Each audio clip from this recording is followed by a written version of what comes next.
Hi. So optimism is a strategy for making a better future because unless you believe that the future can be better, you're unlikely to step up and take responsibility for making it so. Noam Chomsky. I touched on that in the previous video, and it basically it touches on all aspects of happiness in your life. You have to be optimistic.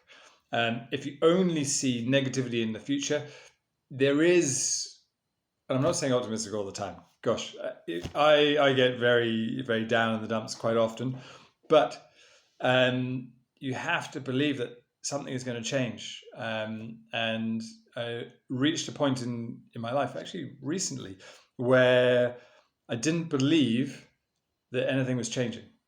Um, and after a number of conversations, we're making that change. We're not because I don't know where the quote comes from, but it's something. Don't mistake comfort for happiness. Um, and my situation has been quite comfortable, but happiness isn't about comfort. Um, as far as I can stretch who and what I am, it wasn't growing, and there are a large number of reasons why it shouldn't be growing, but and the opportunity to grow. There are so many things that I have to almost suspend a little bit of reality to look at this sort of small percentage of what can happen in my future to be optimistic. Um, but then I live with my best friends and life is amazing. So yes, it's a definite hope is a key factor. It's even been they've done studies on aspects of hope. So they did a study where they found that people that plan a holiday, not just taking it, but plan the holiday, are happier. It boosts their emotional state because there is something to look forward to in the future. Um, right. Okay, this is something I didn't know because quite often a lot of things and traditions I think have been around since the Stone Age, which is a crazy way of thinking. So the contemporary Day of the Dead, the Dia de los Muertos festival, is not actually an ancient Mayan festival. It might have a small aspect of it, but it's actually a 1970s vintage reinvention inspired by mixing traditional folk practices and Roman Catholicism with 20th century pop culture, art, and social politics.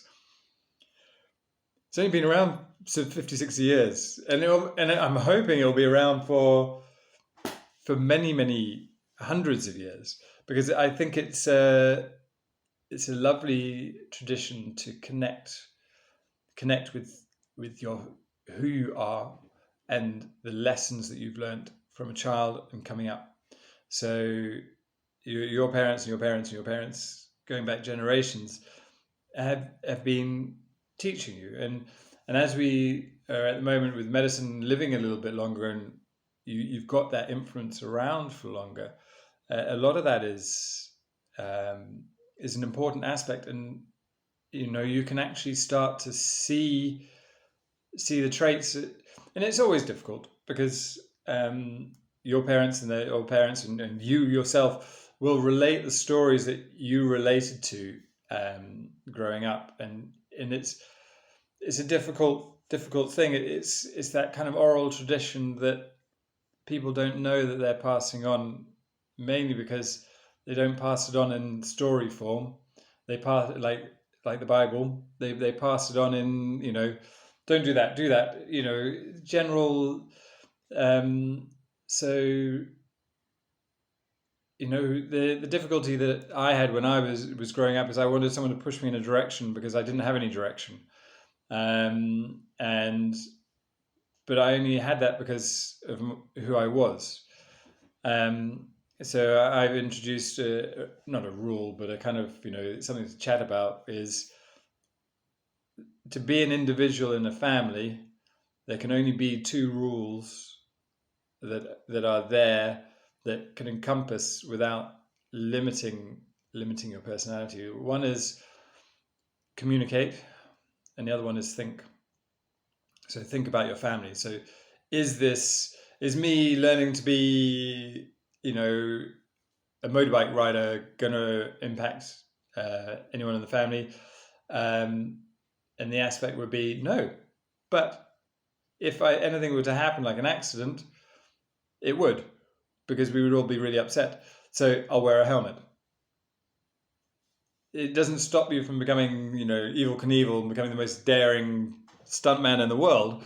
And I know that's a really bad example, but it is one of those things that is quite important to, and that's the kind of oral tradition that I'm passing on. That's my interpretation of all the things that have gone before, um, because not all of them are in a way positive, such as my parents grew up with rationing and other things food wise, so their approach to food hasn't been the best for me, um, and I approach it slightly differently.